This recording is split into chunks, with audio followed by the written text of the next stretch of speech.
आप देख रहे हैं जादुई पूंछ वाली गरीब लड़की। एक गांव में शालिनी नाम की एक लड़की रहती थी। शालिनी बहुत नटखट थी। वो शांत नहीं रह पाती थी। जहां भी जाती थी किसी न किसी को परेशान ही किया करती थी। शालिनी के घर के पास ही एक मैदान था जहां बच्चे खेलने आते थे। शालिनी भी वहां खेलने जाती थी। अरे मीना, बॉल इधर दे, अब मेरी ओर। हाँ रुक, अभी देती हूँ। मैंने कहा मुझे अभी की अभी बॉल चाहिए। रुक, तुझे अभी बताती हूँ। शालिनी दौड़ती हुई मीना के पास आती है और उसकी चोटी खींचने लगती है। मेरी बाल छोड़ो, लग रही है मुझे। लेकिन मुझे तो बड़ा ही मजा आ रहा है। मना करने के बावजूद भी शालिनी मीना की चोटी कई बार खींचती है और उसके बाद हंसते हंसते वहाँ से भाग जाती है।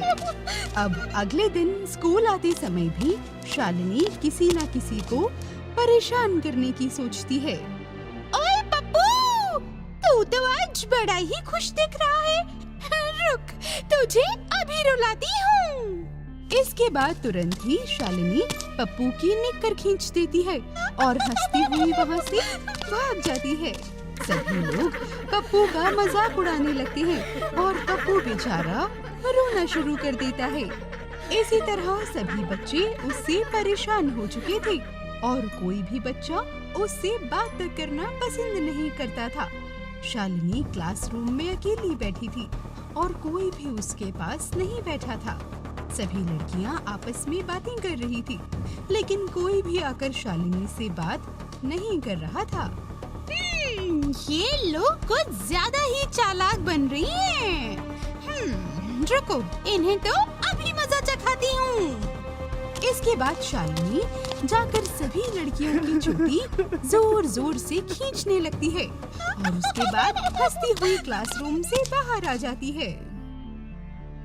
गांव में एक पेड़ था जिसे पवित्र पेड़ माना जाता था और ऐसा भी माना जाता था कि उस पेड़ पर बजरंगबली का वास है।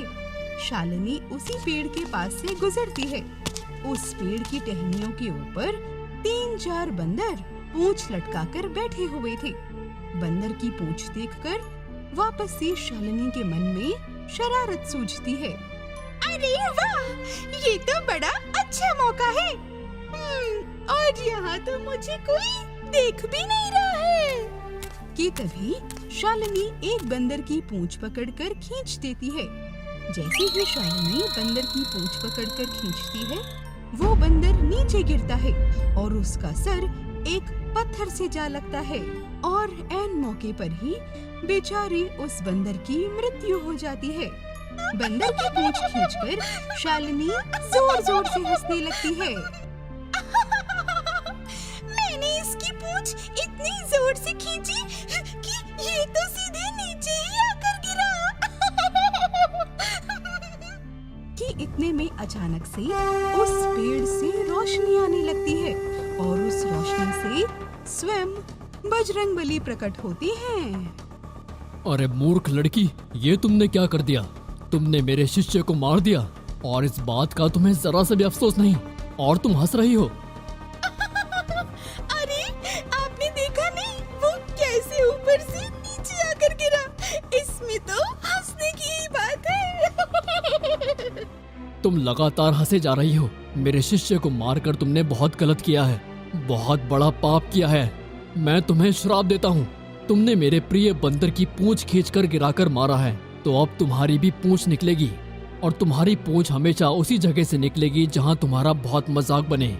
हमारे बंदर को मारने की सजा है ये तुम्हारे लिए। क्या? कुछ भी। बजरंगबली के बोलने के बावजूद भी शालिनी उनकी बातों पर ध्यान नहीं देती है और हंसते हंसते वहाँ से चली जाती है। अगले दिन शालिनी स्कूल में अपने दोस्तों के साथ खेल रही थी कि अचानक से उसकी पूंछ निकल आती है और ये देख सभी लोग हैरान रह जाते हैं। कई लड़कियां शालिनी का मजाक उड़ाने लगती हैं। अरे देखो देखो, सब लोग देखो, ये पूंछ वाली लड़की। शालिनी के साथ आज से पहले ऐसा कुछ भी नहीं हुआ था। वो सभी से परेशान होकर वापस अपने क्लासरूम में आकर बैठ जाती है। जैसे ही बाकी बच्चे क्लासरूम में आते हैं तो वापस से उसकी पूंछ फिर निकल आती है। पूंछ निकलने से शालिनी हवा में ऊपर उठ जाती है और पूंछ बड़ी होती जाती है। शालिनी तभी जाकर छत से टकराती है और धड़ाम से उसके बाद नीचे गिरती है और फिर खड़ी होती है।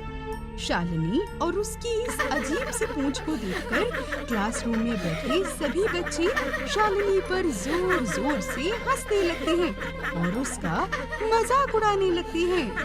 पूंछ वाली लड़की, पूंछ वाली लड़की, पूंछ वाली लड़की, पूंछ वाली लड़की। अरे शालिनी, आ तो जरा तेरी पूंछ देखूं।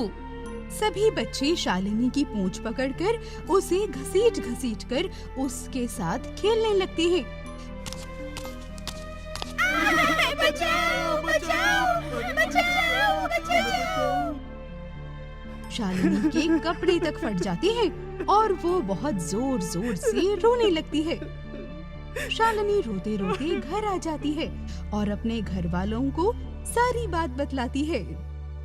देख शालिनी, हमारे साथ शरारत करने की सोचना भी मत, अच्छे से पिटाई कर दूंगी तेरी। चल अब हट यहाँ से, बहुत काम है मुझे। कोई भी शालिनी पर यकीन नहीं करता है। अगले दिन शालिनी के घर काफी सारे लोग आते हैं क्योंकि शालिनी के छोटे भाई का जन्मदिन था।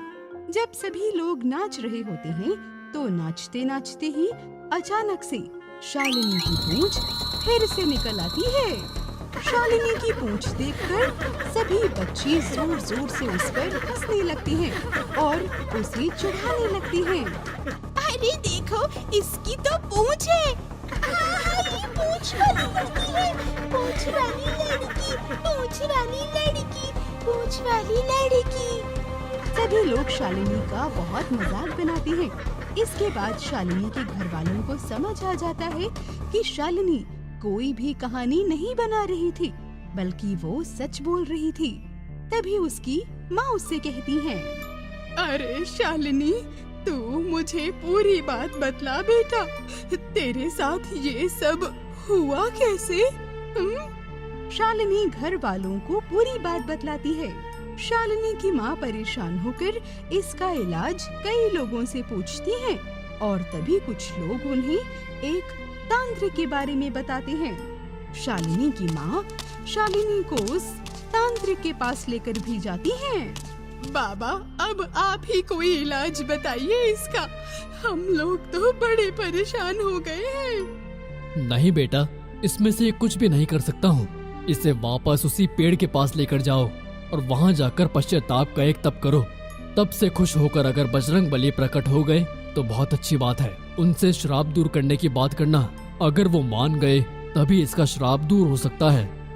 अगले दिन शालिनी और शालिनी के परिवार वाले उस पेड़ के नीचे बैठकर पश्चाताप का तप करते हैं। यज्ञ के बाद बजरंगबली वाकई प्रकट होते हैं। जैसे ही बजरंगबली प्रकट होते हैं, सभी लोग उनसे हाथ जोड़कर माफी मांगते हैं। मुझे माफ कर दीजिए, मुझसे बहुत बड़ी गलती हो गई थी। मैं आपसे वादा करती हूँ, दोबारा ऐसा कभी नहीं करूँगी, कभी नहीं। तुम लोगों के यज्ञ से मैं प्रसन्न हूँ।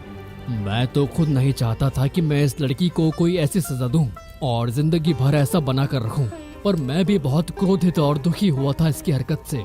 और मेरे प्रिय बंदर की मृत्यु से इसने बहुत बड़ा पाप किया था, तो इसे सबक सिखाने के लिए मैंने ये श्राप दिया था। अब इसे अपनी गलती का एहसास हो चुका है, इसलिए मैं अपना श्राप वापस लेता हूँ।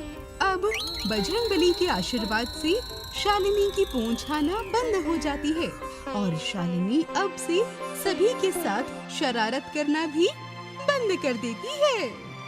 तो देखा आपने, हमें इस कहानी से ये शिक्षा मिलती है कि कभी भी किसी बेजुबान जानवर के साथ ऐसा कभी नहीं करना चाहिए और साथ ही बेवजह लोगों को भी तंग कभी नहीं करना चाहिए।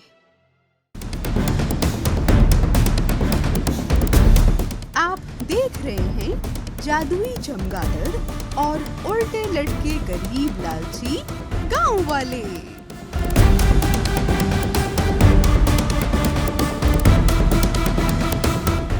गांव वाले उल्टे लटके हुए बचाओ बचाओ चिल्ला रहे होते हैं। वहीं गांव वालों के सामने उन्हीं के आकार का एक चमगादड़ का जोड़ा भी लटका होता है, जिसमें नर चमगादड़ का नाम बिल्ला होता है और मादा चमगादड़ का नाम चुलबुली होता है। बचाओ बचाओ बचाओ बचाओ। मजा आ रहा है इन लालची गरीबों को ऐसे देख के। क्यों मजा आ रहा है ना चुलबुली? हाँ हाँ, मुझे तो बड़ा मजा आ रहा है। हमें छोड़ दो, हमें छोड़ दो, बचाओ बचाओ, छोड़ दो हमें। कौन हो तुम? अरे चुलबुली, तुमने इन्हें नाम नहीं बताया। बताओ कौन है हम है चमगादड़ बिल्ला। क्या नाम है हमारा? बिल्ला चमगादड़, बिल्ला चमगादड़। क्या नाम है मेरा? जोर से बोलो। बिल्ला चमगादड़। सारे बोलो। बिल्ला चमगादड़, बिल्ला चमगादड़। जोर से बोलो, सारे बोलो। बिल्ला चमगादड़, बिल्ला चमगादड़। ये सब देख के तो मुझे बड़ा मजा आ रहा है बिल्ला। अरे अभी तो शुरुआत है। अभी तो तुम्हारा खून पिएंगे एक एक करके, लाइम कम सोडा ज्यादा बना के। क्यों चुलबुली? हाँ हाँ मेरे बिल्लू, बिल्कुल। अरे आज तो जी भर के पिएंगे, पार्टी की रात है आज तो। नाचेंगे गाएंगे, बड़ा मजा आने वाला है। हमने तुम्हारा क्या बिगाड़ा है आखिर? हमने क्या किया है? क्यों ले आए हो हमें यहाँ पे? हमारा कसूर क्या है? तुम्हारा कसूर ये है कि तुम लालची हो, बेईमान हो, धोखेबाज हो और अपने गरीब भाइयों के साथ धोखा करते हो। ये झूठ है, मैंने तो कभी किसी के साथ धोखा नहीं किया। सब गांव वाले मेरे भाई बंधु हैं। चुप कर शंकर, झूठ तो तू अब बोल रहा है। बताऊं सबके सामने क्या करता है तू? कितना लालची और बेईमान है तू। दूध बेचने का काम है ना तेरा? सब देखा है मैंने क्या करता है तू रात में।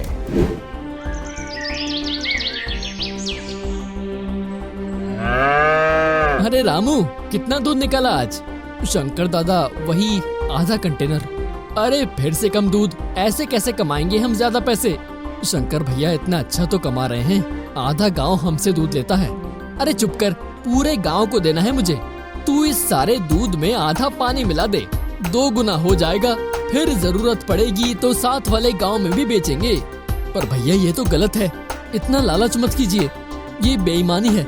और अपने गांव वालों के साथ मत कीजिए ऐसा, लालच का फल बुरा होता है भैया। अरे चुप कर, हाँ हूँ मैं लालची और रहूंगा लालची। तू दूध में मिलावट कर फटाफट। ऐसा करते करते 1 महीना बीत जाता है। एक रात शंकर रात में साइकिल पर अकेला घर जा रहा होता है कि रास्ते में एक पेड़ पर बिल्ला चमगादड़ लटका होता है और वो तभी अपने जादू से अचानक से एक दूध का कंटेनर पेड़ के नीचे रख देता है, जिसे देखकर शंकर साइकिल रोकता है और उसे उठाकर कहता है, अरे ये कौन दूध का कंटेनर यहाँ छोड़ गया है? ये तो मेरे फायदे का मौका है, ले चलता हूँ। जिसका भी है बेचूंगा और कमाऊंगा। लालची शंकर, अब तेरे इंसाफ का समय आ गया है। बचाओ बचाओ, छोड़ो मुझे, बचाओ।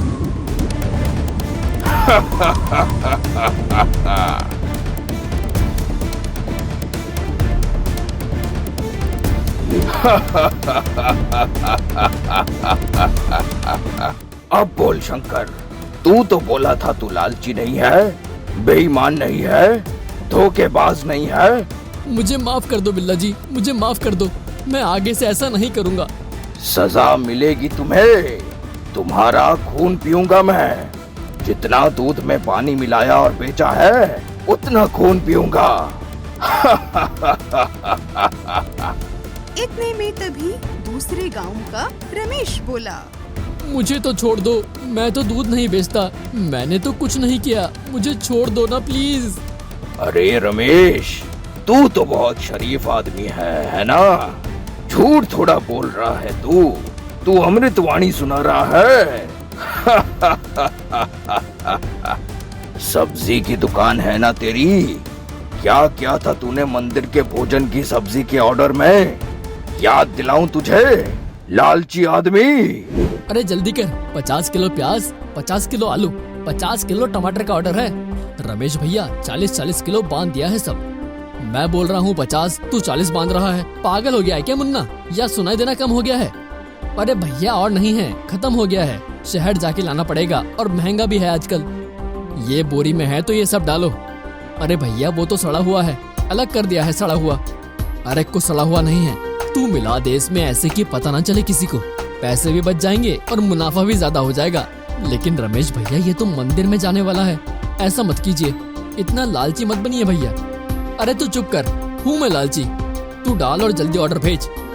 रात को तभी रमेश चलता हुआ घर जा रहा होता है और वहीं रास्ते में एक पेड़ पर बिल्ला चमगादड़ लटका होता है। वापस से वो अपने जादू से वहीं पर एक सब्जी का बोरा रख देता है, जिसे देखते ही रमेश तुरंत उसकी ओर आता है। अरे ये किसका है? कोई छोड़ गया और ये अब मेरा हो गया। चलो लेके चलता हूँ, मेरा तो आज का दिन ही अच्छा है। बस फिर क्या था, जैसे ही रमेश उसे उठाने लगता है तो बिल्ला चमगादड़ जैसे शंकर को उठाकर ले गया था, वैसे ही रमेश को भी उठाकर अपने किले पर ले जाता है। बचाओ बचाओ, छोड़ो मुझे, बचाओ। मुझे माफ कर दो बिल्ला चमगादड़, मुझे माफ कर दो, आगे से ऐसा नहीं करूँगा, मुझे माफ कर दो। तुझे भी सजा मिलेगी तेरे लालची बुरे कर्मों की। चुलबुली, बोलो मेरे बिल्लू। तैयार हो तुम? बनाए जाए इनके खून का नींबू सोडा, बहुत प्यास लग रही है। हाँ हाँ मेरे बिल्लू, बिल्कुल, चलो शुरू करते हैं अपनी पार्टी। हमें छोड़ दो, बचाओ, छोड़ो हमें, बचाओ।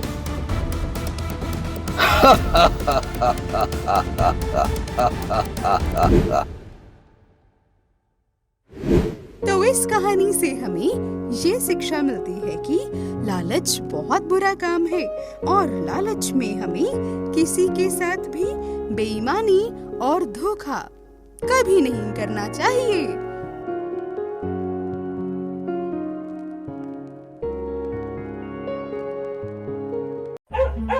उड़ता कुत्ता। गगनपुर नामक एक गांव था।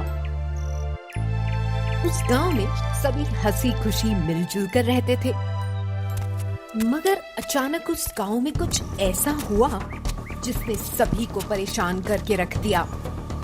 गांव में एक उड़ता कुत्ता आ जाता है जिसने पूरे गांव में आतंक मचा दिया था। गांव से आने जाने का एक ही रास्ता था और उस रास्ते से जो भी गुजरता था उड़ता कुत्ता वहां उड़ते हुए आता था और उस इंसान पे पिछवाड़े पर काटकर भाग जाता था। काट लिया रे, काट लिया। उई।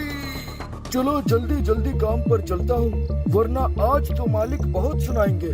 जैसे ही वह आदमी आगे बढ़ता है उड़ता कुत्ता वहां आता है और उस आदमी को बहुत जोर से काटकर भाग जाता है। अरे मोरी मैया, काट लिया रे, काट लिया।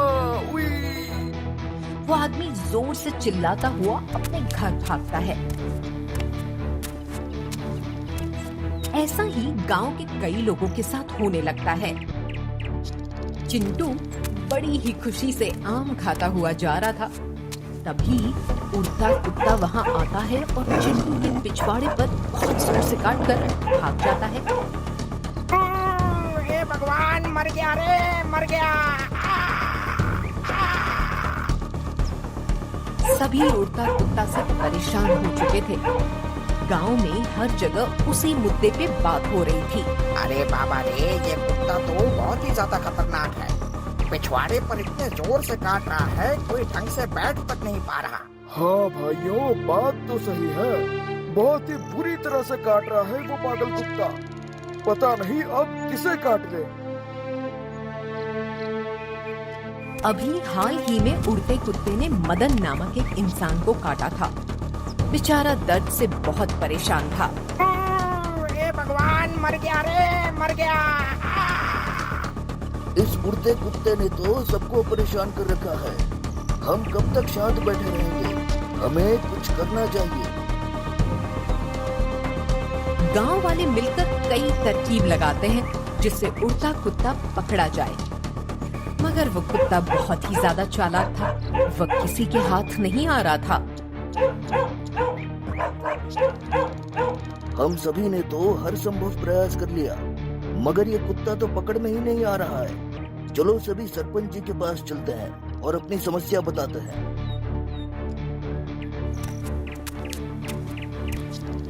सभी साथ मिलकर सरपंच जी के पास अपनी समस्या लेकर जाते हैं। सरपंच जी, हम बहुत बड़ी समस्या में पड़ गए हैं। ऐसा क्या हो गया जो सभी एक साथ यहाँ आए हैं? सरपंच जी, हमारे गांव में उड़ता कुत्ता आ गया है और उसने बहुत परेशान कर रखा है। उड़ता कुत्ता। यह क्या होता है? कुत्ता कब से उड़ने लगा? तुम लोग मेरे साथ मजाक करने यहाँ आए हो? सरपंच जी, ये मजाक की बात नहीं है, हम सच कह रहे हैं। आने जाने का एक ही रास्ता है और वो उड़ता कुत्ता हमेशा उसी रास्ते पर आकर हमें काट लेता है। अब बताइए, हम लोग जाएं तो कहाँ से जाएं? अरे तुम लोग तो बच्चे जैसा कर रहे हैं। कुत्ते से डर रहे हैं। छोड़िए ये सब, जाइए आप लोग, आराम से रहिए, कुछ भी नहीं होगा। सरपंच जी, आप एक बार हमारी पूरी बात तो सुनिए। हाँ, मैंने सब सुन लिया है। अब तुम लोग जाओ, मैं खुद ही जाकर देख लूंगा उस कुत्ते को। सरपंच सभी का मजाक उड़ाकर उन्हें वापस भेज देते हैं। सरपंच जी तो हमारी बात ही नहीं सुन रहे हैं। अब हम क्या करें? क्या कर सकते हैं? घर से बाहर निकलना बंद करना पड़ेगा और क्या। उड़ता कुत्ता के डर से गांव वाले घर से बाहर निकलना बंद कर देते हैं।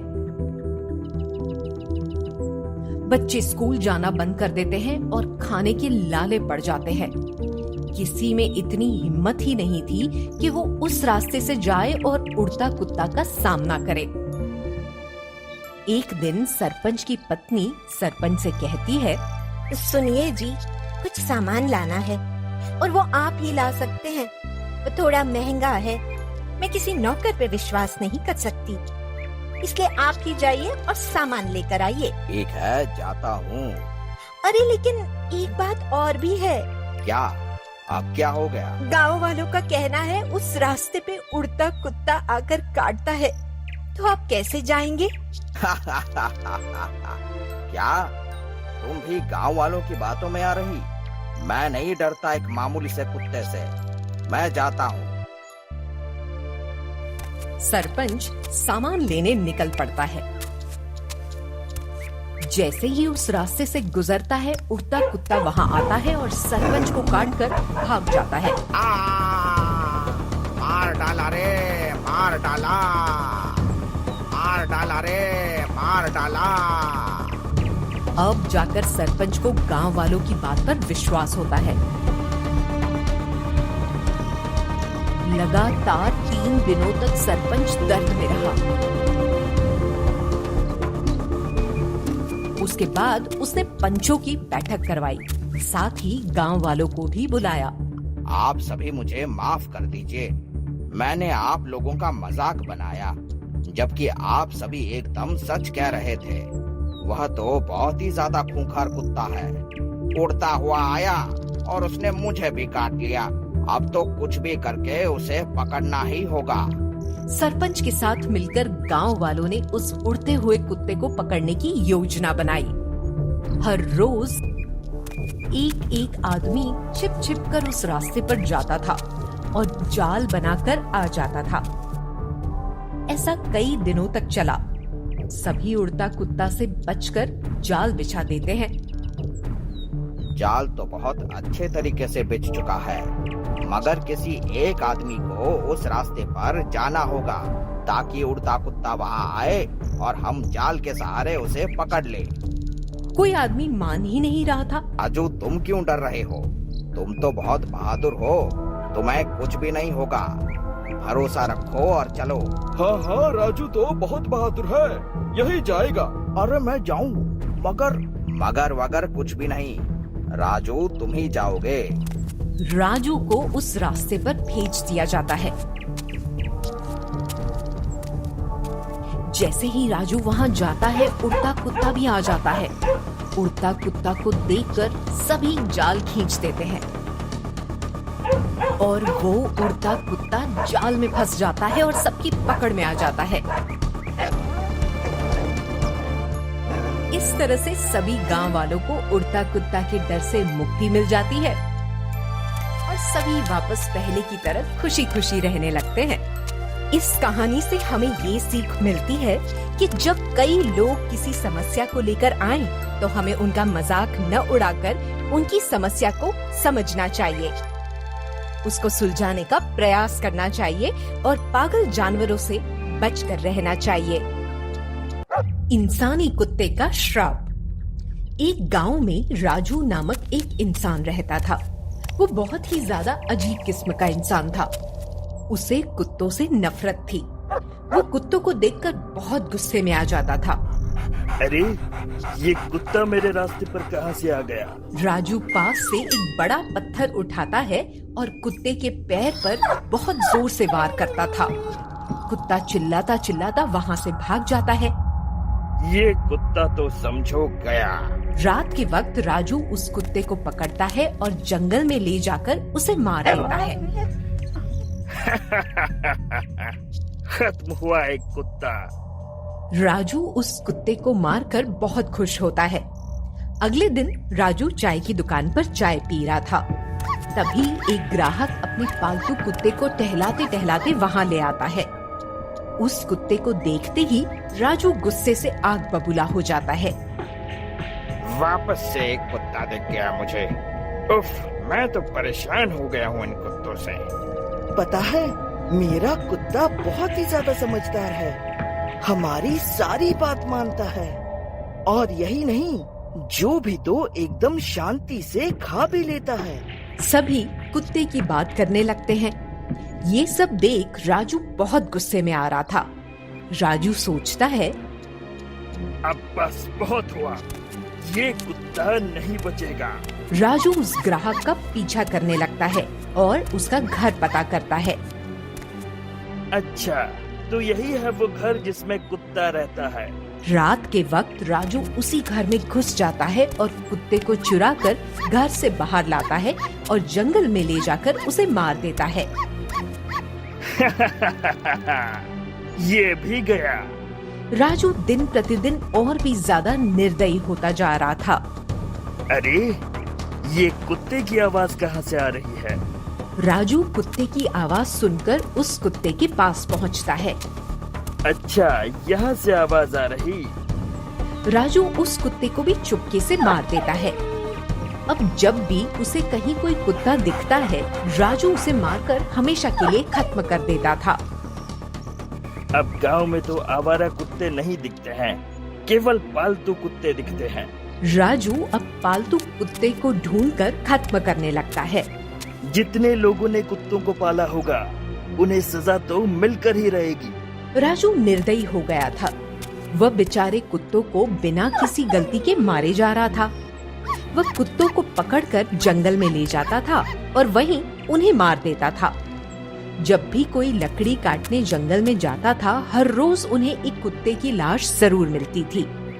गांव वाले इस चीज से बहुत दुखी थे। कौन है जो हमारे कुत्तों को जंगल में ले जाकर मार रहा है? हमारे गांव का ही कोई आदमी होगा। बाहर से कोई आकर ऐसा काम करने की हिम्मत नहीं कर सकता। हमें पता लगाना होगा आखिर ये कर कौन रहा है। गांव वाले मिलकर योजना बनाते हैं कि वे जंगल के पास नजर रखेंगे और देखेंगे कि कौन कुत्तों को जंगल में ले जाता है। राजू एक पालतू कुत्ते को पकड़कर लाता है और जंगल की ओर ले जाने लगता है। वहाँ लाकर उसे मारने ही वाला था, तभी सभी गांव वाले वहाँ आ जाते हैं। राजू, तुम ही हो वो जो हमारे कुत्तों को मार रहे। अब तुम बच नहीं पाओगे। हाँ, ये नहीं बच सकता। सभी मिलकर राजू को पीटने लगते हैं। छोड़ दो मुझे, छोड़ दो। तुम्हें तो हम नहीं छोड़ने वाले। तुमने बहुत बड़ा पाप किया है। राजू को सभी इतना मारते हैं कि वह मर जाता है और सभी वापस पहले की तरह खुशी खुशी रहने लगते हैं। मरने के बाद राजू मृत्यु लोक पहुंचा। वहां यमराज ने उससे उसके किए की सजा दी। उसके बाद उसे घसीटकर महादेव के पास लेकर गए। महादेव, अब आप ही इस पापी का न्याय कीजिए। मैं तुम्हें श्राप देता हूँ कि तुम वापस से धरती लोक पर जन्म लोगे। तुम्हारा शरीर आधा कुत्ते का होगा और आधा इंसान का। राजू धरती लोक पर इंसानी कुत्ते के रूप में जन्म ले लेता है। लता अपनी बेटी को साथ लेकर कुएं से पानी लेने आती है। बेटा, तू यहीं शांति से खड़ी रह, मैं कुएं से पानी निकाल लेती हूँ। नहीं माँ, नहीं, मैं भी पानी निकालूंगी। नहीं बेटा, ये बच्चों का काम नहीं है। लता की बेटी जबरदस्ती कुएं से पानी निकालने लगती है। बाल्टी इतनी भारी हो जाती है कि लता की बेटी बाल्टी के साथ ही कुएं में खींची चली जाती है। बचाओ बचाओ, मेरी बेटी को कोई बचाओ। तभी वहाँ इंसानी कुत्ता आता है और तुरंत लता की बेटी को बाहर निकाल लेता है। ये लीजिए आपकी बेटी, कृपया इसका ध्यान रखिए। इतना कहकर इंसानी कुत्ता वहाँ से चला जाता है। लता उसे देख हैरान रह जाती है। उसका आधा शरीर कुत्ते का था और आधा शरीर इंसान का। लता गांव में सभी को इस बारे में बताती है। अब ये कौन आ गया हमारे गांव में? वही तो, हमारे गांव में एक से बढ़कर एक जोकर भरे पड़े हैं। अब ये कहाँ से आ गया? अरे नहीं, मैं मजाक नहीं कर रही। वह कोई जोकर नहीं बल्कि सच में इंसानी कुत्ता है। आधा इंसान और आधा कुत्ता। उसने मेरी बेटी की जान बचाई है, मैं झूठ नहीं बोलूंगी। हाँ, ठीक है। लता वहाँ से चली जाती है। अरे मुझे तो लगता था इसका पति ये बेवड़ा है, नशा करता है। अब लगता है इसने भी शुरू कर दिया। क्या भाई, क्या बात बोली है? गांव में एक पागल सांड घुस आया था। वह सभी को नुकसान पहुंचा रहा था। एक महिला खड़ी थी, सांड दौड़ता हुआ उसके पास आ रहा था। इंसानी कुत्ता तुरंत वहां आता है और उस सांड को पकड़ लेता है और उस महिला की जान बचाता है। अब जाकर सभी गांव वालों को लता की बातों पर विश्वास हुआ। गांव में जब भी कोई मुसीबत होती थी तो वो इंसानी कुत्ता तुरंत वहां आकर उसे मुसीबत से बचा लेता था। लोगों को मुसीबत से बचाकर वह इंसानी कुत्ता वहां से चला जाता था। एक दिन कुत्ता दलदल में फंस जाता है और वो खुद को निकाल नहीं पा रहा था। इंसानी कुत्ता वहां आता है और उस कुत्ते को दलदल से निकालता है। अरे अरे, इसे तो बहुत चोट आ गई है। रुको, मैं अभी तुम्हारे चोट पर लेप लगाता हूँ। इंसानी कुत्ता कुत्ते की चोट पर लेप लगाता है और उसे एक सुरक्षित जगह पर छोड़ देता है। अब गांव में सभी जगहों पर इंसानी कुत्ते की चर्चा होने लगती है। लगता है इसे भगवान ने हमारे लिए भेजा है। हाँ, तो अब तक आप लोग समझ नहीं पाए, उसे तो भगवान ने ही हमारे लिए भेजा है। इसी तरह इंसानी कुत्ते की चर्चा होने लगती है। सभी उसे दुआएं देने लगते हैं। फिर अचानक इंसानी कुत्ता गायब हो जाता है। मगर उस इंसानी कुत्ते की कहानी घर घर में गूंजती थी। दादी, आप बताओ ना इंसानी कुत्ते की सच्ची कहानी। बेटा, हमारे गांव में राजू नाम का एक इंसान रहता था। उसे कुत्ते बिल्कुल पसंद नहीं थे। वह सभी कुत्तों को मार दिया करता था। जब ये बात गांव वालों को पता चली तब उन्होंने राजू को बहुत मारा, इतना मारा कि उसकी मृत्यु हो गई। अच्छा, फिर क्या हुआ? मरने के बाद राजू मृत्यु लोक पहुंचा। वहां यमराज ने उससे उसके किए की सजा दी। उसके बाद उसे घसीटकर महादेव के पास लेकर गए। महादेव, अब आप ही इस पापी का न्याय कीजिए। मैं तुम्हें श्राप देता हूँ कि तुम वापस से धरती लोक पर जन्म लोगे। तुम्हारा शरीर आधा कुत्ते का होगा और आधा इंसान का, और तुम उस रूप से और इस श्राप से तभी मुक्त हो पाओगे जब तुम धरती लोक पर जाकर लोगों की मदद करोगे। कुत्तों के साथ साथ हर जानवरों की भी मदद करोगे। राजू धरती लोक पर इंसानी कुत्ते के रूप में जन्म ले लेता है और अच्छे कर्म करके भगवान से प्रार्थना करता है। हे महादेव, अब तो मुझे श्राप से मुक्त कर दे। महादेव प्रकट होते हैं। तुम्हारे अच्छे कर्मों से प्रभावित होकर मैं तुम्हें इस श्राप से मुक्त करता हूँ। इस तरह राजू श्राप मुक्त हो जाता है। इस कहानी से हमें ये सीख मिलती है कि कभी किसी बेजुबान जानवरों को सताना नहीं चाहिए, क्योंकि जिस तरह हमें तकलीफ होती है ठीक उसी प्रकार उन्हें भी तकलीफ होती है। भगवान सब देखते हैं और सबका सही हिसाब करते हैं। अगर आपको हमारी स्टोरी पसंद आई हो तो बेल आइकन जरूर दबाएं और सब्सक्राइब करना ना भूलें।